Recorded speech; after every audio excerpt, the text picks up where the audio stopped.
stormed Thobal CJM court as main accused in Ketrimayum Ongbi Lingtoy alias Nungsitombi death case produced.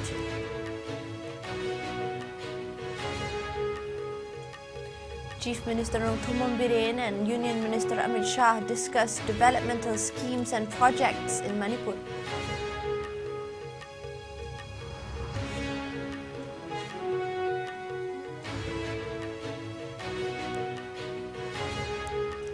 A 24-year-old Manipur University student mysteriously found hanging inside hostel.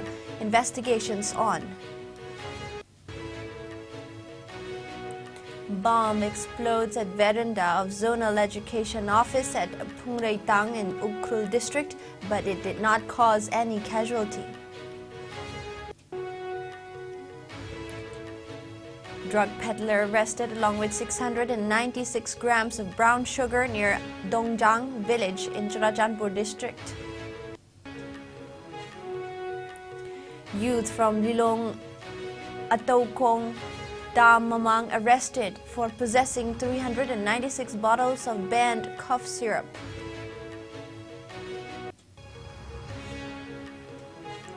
Rajya Sabha MP Sana Chaubalai Semba supports Energy Conservation Amendment Bill 2022 in Parliament.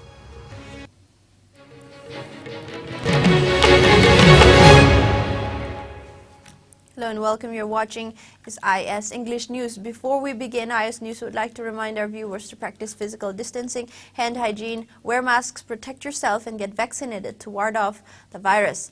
Another news in a bit more detail. A large number of angry residents from Khangabuk Part 3 today stormed the Thobal CJM court where the main accused in Ketrimayum Ongbi Lintoy, alias Nungsitombi death case, Ketrimayum Mahesh, was produced. They demanded that he should not be released on bail and that stringent punishment should be awarded to him. Ketrimayum Mahesh is the husband of Ketrimayum Ongbi Lintoy, alias Nungsitombi. The accused husband was later remanded to judicial custody by the court. In the case, police had on December 6 arrested the husband and mother-in-law of Ketrimayum Ongbi Lintoy, alias Nungsitombi, who allegedly committed suicide by consuming poisonous substance at her in-laws' house at Kakching Laithagol, Khetri Pareng on November 30 midnight.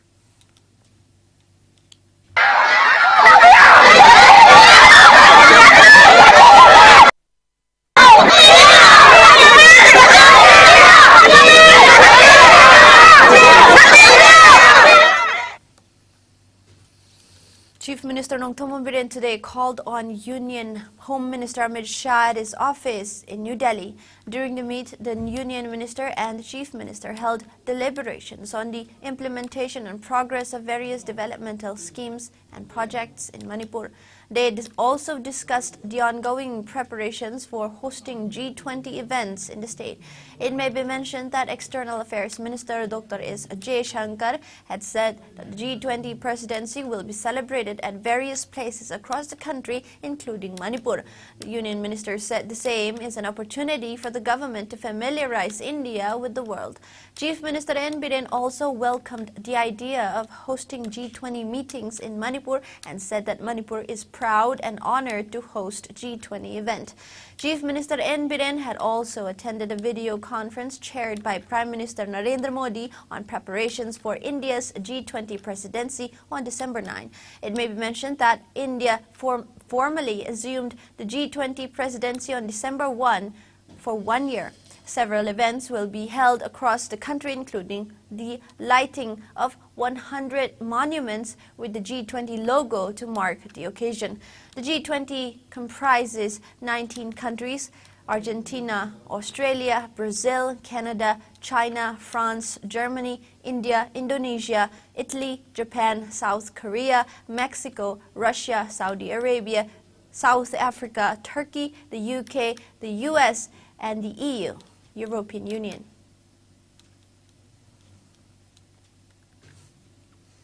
Chief Minister N. Biren expressed deepest condolences over the untimely demise of former MLA of Hyanglam Assembly Constituency, Elangbam Biramani. The Chief Minister prayed for his soul to rest peacefully in heavenly abode and also shared the grief of the bereaved family members. Chief Minister Nongthombambirin also paid tribute to the brave soldiers who sacrificed their lives to valiantly defend the parliament against a dastardly terror attack on 2001. The Chief Minister, in his message, also called upon everyone to recall and pay homage to the martyrs who defended the parliament and kept the nation and its spirit safe. He also urged the people to reiterate the firm resolution to fight terrorism with determination on this day. It may be recalled that on December 13 of 2001, 5 heavily armed terrorists stormed the parliament complex and opened fire indiscriminately, killing as many as 9 people. The attack took place around 40 minutes after parliament was adjourned and about 100 members were present in the building. The attack victims included 5 Delhi police personnel, a woman Central Reserve Police Force CRPF trooper, 2 Parliament Watch and ward staff, and a gardener. A journalist who was injured died later. Now, in a shocking incident, a student of Manipur University was mysteriously found hanging inside his hostel room. The deceased has been identified as Moirangthem Rojit, aged 24 years, son of Nongthombam Bhaigya of Ngaikong Kuno in Bisnupur district. Rojit was pursuing MA third semester in Manipuri department at Manipur University. Information told IS News that the incident occurred at Manipur University Boys Hostel number 1, Thangjing. Sources said Rojit was found hanging from the ceiling fan by hostelers late afternoon yesterday. According to some hostelers, Rojit hung out with a group of friends before he took the extreme step. His roommate found the door locked from inside, following which the hostel authorities were informed. The hostelers broke the door open only to find Rojit hanging on the ceiling fan. Upon hearing the information, Vice Chancellor of the university, a team of Singjamay police led by SCPO Singjamay, immediately rushed to the site and took stock of the situation. A team of forensic experts also arrived and examined the area. The body has been shifted to RIMS mortuary for post-mortem. Meanwhile, Singjamay Police Station has registered a case and investigations are on.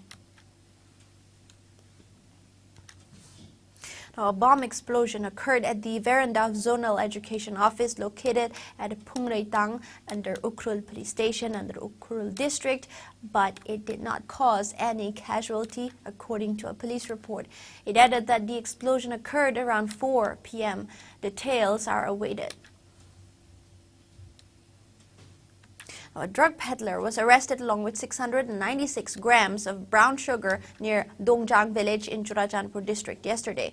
At 2:30 p.m., the police received a reliable information that one unknown person driving an eco van, number not known, coming from Kwang Khai side towards Churachandpur district was transporting contraband drugs concealed inside the vehicle for distribution at different places. Accordingly, a team of Churachandpur District Police Station under the command of Sub-Inspector Letminlal Swantak was dispatched to the said area for surveillance and interception. At around 4 p.m., one eco van with registration number MN01 AG 2902 was intercepted near Dongjang village. The driver was identified as Nemintang Kipgen, aged 38 years, son of Pauzalat Kipgen of Zalenbung village, Litan, Ukhrul district, presently staying at Songpe village in Churachandpur district, according to a police report. A requisition was made to district administration, Churachandpur, for deputing one executive magistrate at Nyangzeng Service Center, Bung Mall, for thorough search of the vehicle, and accordingly, the vehicle was taken to Nyangzeng Service Center, Bung Mall, for inspection. At Nyangzeng Service Center, the eco van was thoroughly checked with the help of mechanics in the presence of SDM Tuibong and independent witnesses, and 41 soap cases of suspected brown sugar were found concealed in a false compartment underneath the vehicle after cutting it open. On further search inside the vehicle, another 13 soap cases containing suspected brown sugar was found in a special cabinet under the driver's seat, making it a total of 54 soap cases. The 54 soap cases of suspected brown sugar, the eco van, and one mobile phone were seized from the possession of Nemin Thang Kipgin at 6 p.m. and he was arrested at 6:10 p.m. A case under NDNPS Act has been registered for further investigation. A youth identified as Singamayum Ilyas Khan, aged 20 years, son of Muhammad Izamuddin of Lilong Ataukong Damamang, was arrested for possessing 396 bottles of illegal cough syrup. A police report said that at about 6:30 a.m. on receipt of information that some contraband drugs were being transported to Lilong Ataukong Dam area, a team of CDO Taubal led by O Wang Komba, additional SP Operations Taubal, assisted by Inspector K. Nitranjan Singh, OC CDO Taubal, under the supervision of Jogesh Chandra Haubijam, SP Taubal, rushed to the residence of Singamayum Ilyas Khan and later seized the illicit cough syrups. The arrested, along with the seized items, were handed over to Lilong Police Station, and a case has been registered for further necessary actions. Rajya Sabha MP Sanajao Balaisemba has supported the Energy Conservation Amendment Bill 2022, which was passed in the Parliament yesterday. The bill, which empowers the centre to specify a domestic carbon credit trading scheme and makes it mandatory for big power consumers to meet a portion of their energy needs from renewable sources, was introduced in the House by Power Minister R.K. Singh last week. The Lok Sabha cleared the legislation in the previous session in August this year. Being a member of Parliamentary Standing Committee on Energy, MP Sanajao Balaisemba took part in the discussion for passing the Energy Conservation Amendment Bill in the Parliament. Sanajao said that the bill will amend the Energy Conservation Act 2001 to reduce fossil fuel-based energy consumption and resultant carbon emissions to the atmosphere. He asserted that it empowers the central government to specify energy consumption standards and require designated consumers to meet a minimum share of energy consumption from non-fossil sources, adding that the amendments also seek to promote development of a domestic carbon market to battle the climate change. The Energy Conservation Act of 2001 was last amended in 2010 to address various new factors that emerged with the energy market's development over time and to provide for more efficient and effective use of energy and its conservation. MP Sanajao Balaisemba had raised demands to complete the fencing along Manipur sector of Indo-Myanmar border so as to stop smuggling of illegal drugs and influx of illegal immigrants into the state from Myanmar. The winter session, which began on December 7, will continue till December 19. The union government is mulling passing at least 16 new bills during the session.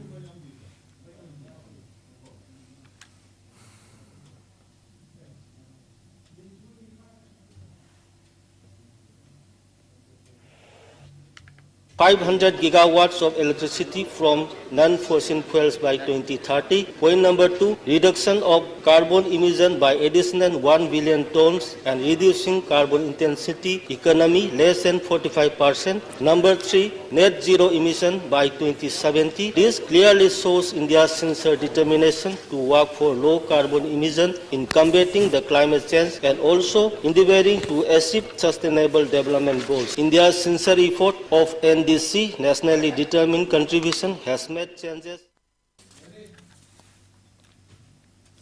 Union Minister of State for External Affairs Dr. Rajkumar Ranjan Singh today met the President of the Republic of Nauru, Ras Joseph Kun, today and had a bilateral discussion between the countries. During the meeting at the Cabinet Hall of Nauru, Dr. Ranjan expressed his happiness over the opening of Nauru Resident Mission in New Delhi, which is the first Micronesian nation to do so, expressing his confidence that the Resident Mission in Delhi will strengthen the bilateral engagements between the two countries further on. The minister said India is undertaking development cooperation through Action-Oriented Forum for Indo-Pacific Island Cooperation, FIPIC. India is going to host the FIPIC 3 summit jointly with Papua New Guinea. He said India's development assistance to the Pacific Island countries has been focused on bringing about socio-economic development with focus on climate change, renewable energy, development partnership, training and capacity building. India is committed to provide humanitarian assistance and disaster relief to friendly foreign countries, including Nauru, under the Indo-Pacific Oceans Initiative, he added. Thangmeiban United Club, TUC, under the initiative of Veterinary Development, organized a mass anti-rabies vaccination awareness program for areas under the jurisdiction of the local club today. The event was held under the aegis of All Manipur United Clubs Organization Amuko and Naharol Laishemba Club, NLC Thangmeiban. Around 110 pet dogs and cats were vaccinated during the drive. Amuko, along with its affiliated clubs, has been carrying out such drives in various parts of the state. DM College of Teacher Education, DMCTE Imphal, today kick-started its 50th annual College Week 2022 and 23. DMCTE Principal Dr. R.K. Lokendra inaugurated the 6-day long College Week organized by Trainees Union, DM College of Teacher Education. Speaking at the program, DMCTE Principal Dr. R.K. Lokendra said that the event aimed to provide an opportunity to the teachers to showcase their talents. He stressed the need to possess educational values and life skills. He further highlighted the role of teachers in a society and urged those in the teaching profession to possess sacrificial spirit. He also stressed the need to include co-curricular activities in the school syllabus. The College Week will see participations from students of various communities. Wide range of events, including literary, cultural, and sports meets, will be held as part of the event. A March Past competition was also held as part of the event. A souvenir was also released on the occasion. Associate Professor Dr. Konika Khuraijam and teacher trainees took part in the event.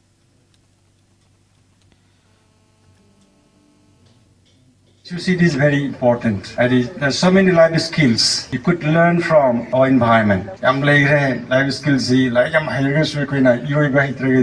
kind of activities can develop your mental faculties to adjust to the ever-changing society. The personality develop sports you have to inculcate such kind of sportive. Manipur in the past 24 hours recorded 0 coronavirus cases. The number of active cases remains at 1. Altogether, 122 samples were tested in the past 24 hours, which returned negative. The state's caseload stands at 1,39,920. There were no fatalities due to COVID-19 in the same hours as per the latest updates from the state COVID-19 Command Control Room. The recovery rate stands at 98.46%, while the death toll remains at 2,149. COVID-19 cases in India witnessed a margin decline, with the country reporting 114 fresh infections in the past 24 hours, taking the total tally of COVID-19 cases to 4,46,75,095. While the number of active cases of the infection has dipped to 3,845, which constitutes 0.01% of the total infections. A decrease of 61 cases has been recorded in the active COVID-19 caseload in a span of 24 hours. As per the Ministry of Health and Family Welfare, the death toll stands at 5,30,658, as no new deaths were reported in the past 24 hours. Meanwhile, the number of people who have recuperated from the disease has gone up to 4,41,40,592. The country's recovery rate stands at 98.80%. Over 219.97 crore vaccine doses have been administered so far under the nationwide vaccination drive. Top 3 states contributing maximum number of COVID-19 cases to India's tally are Maharashtra, Kerala and Karnataka. Meanwhile, in the northeast India, Assam has the highest number of active cases, followed by Mizoram and Meghalaya. COVID-19 now has infected over 65 crore 44 lakh people, while more than 66 lakh 60,000 have succumbed to the dreaded disease, and recoveries are above 62 crore 96 lakh. Globally, USA has the highest COVID-19 cases, followed by India and France.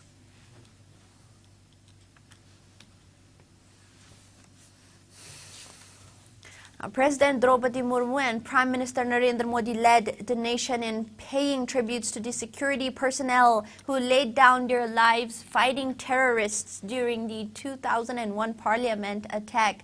President Draupadi Murmu, in her tweet, said the nation will always remain grateful to the brave hearts for their courage and supreme sacrifice in defending the Parliament against a terrorist attack on this day in 2001.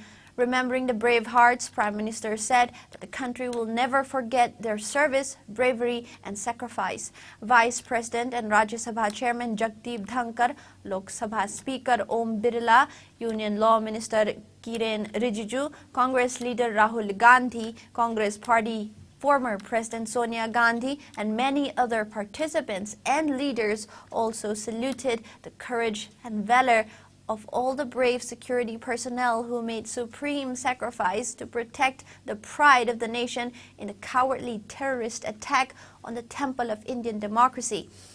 A function to pay floral tributes to the martyrs was also organized at the Parliament House complex. Parliamentarians and other dignitaries paid floral tributes to the martyrs on the occasion. It may be mentioned that on this day, 20 years ago, in 2001, 5 heavily armed terrorists stormed the Parliament complex and opened fire indiscriminately, killing 9 people and injuring several others. The perpetrators belonging to Lashkar-e-Taiba and Jaish-e-Mohammed. The attack led to increased tensions between India and Pakistan, resulting in a 2001-2002 India-Pakistan standoff. The 5 terrorists were killed outside the parliament. Lok Sabha members also paid a glowing tributes to those who laid down their lives while foiling a terror attack on parliament 21 years ago.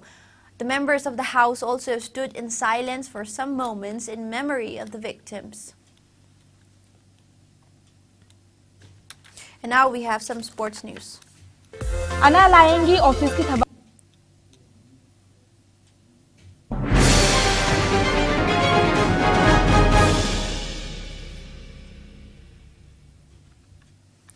The FIFA World Cup 2022 has only 4 matches left before the mega soccer tournament at Qatar comes to an end.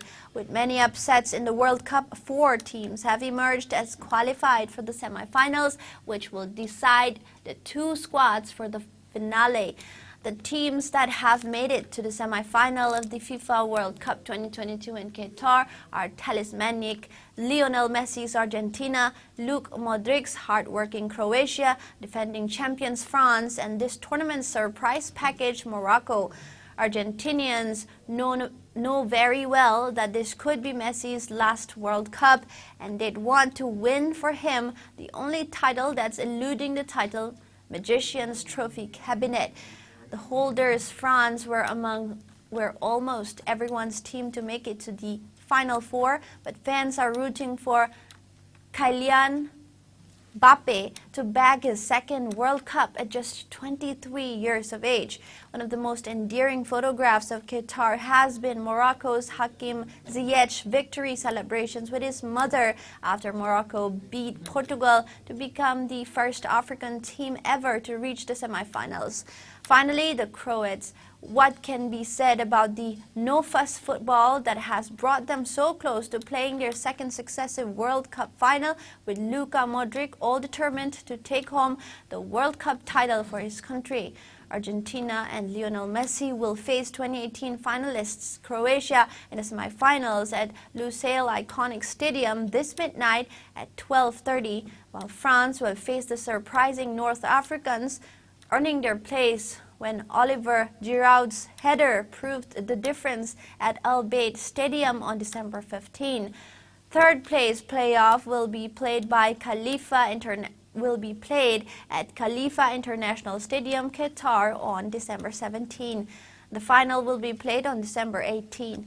32 nations arrived in Qatar last month to compete the sport's biggest accolade, the World Cup 2022.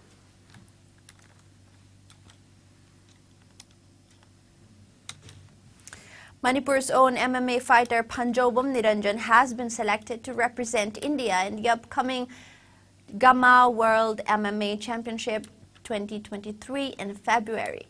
All India Mixed Martial Arts Federation AIMMAF made the selection. Niranjan had bagged a gold medal in the Asian Pacific MMA Championships 2022 organized by Global Association of Mixed Martial Arts Gamma at Pattaya in Thailand from November 9 till 13.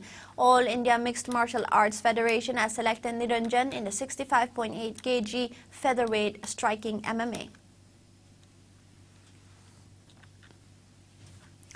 KLASA Kaino beat Neroka FC Sangakpam 3-1 in a league match of the ongoing Loktak Trophy today.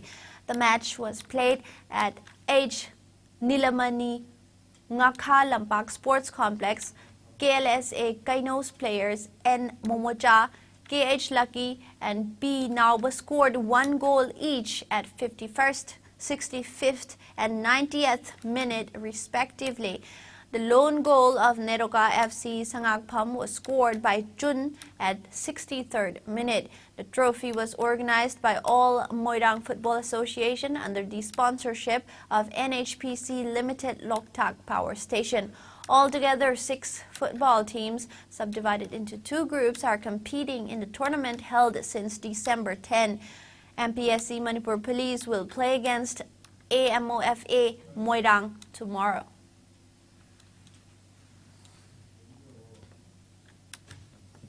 Hosts Spain and India continued their good starts in the FIH Hockey Women's Nations Cup, making it 2 wins out of 2 in their respective groups on Monday.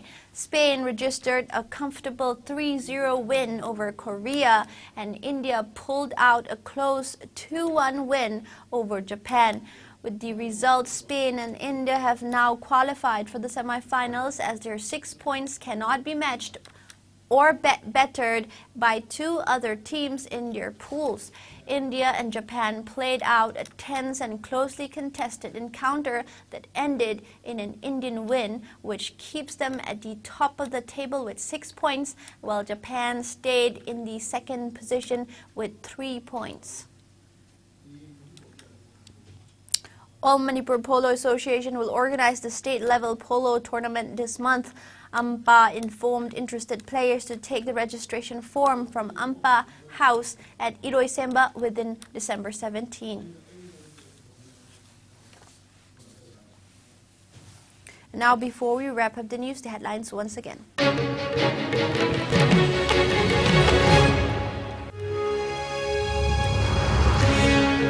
Residents from Kangabok Part 3 storm Thobal CGM Court as mains accused in Ketrimayum Ongbi Lingtoy alias Nungsitombi death case produced.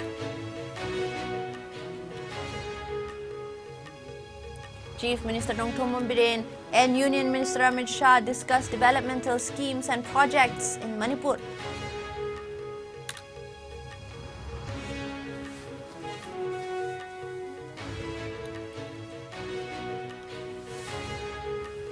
A 24-year-old Manipur University student mysteriously found hanging inside hostel.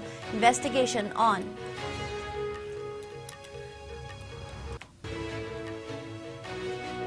Bomb explodes at veranda of Zonal Education Office at Phungreitang in Ukhrul district, but it did not cause any casualty.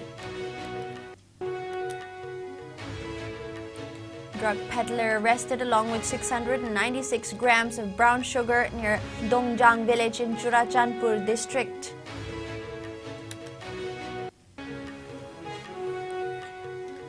Youth youth from Lilong Ataukong Dam, Mamang, arrested for possessing 396 bottles of banned cough syrup.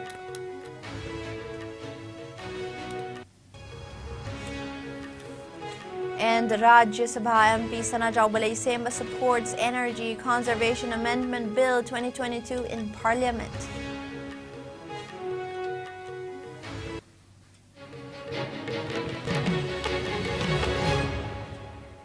That is all the news we have for now. Thank you for watching. Have a good night.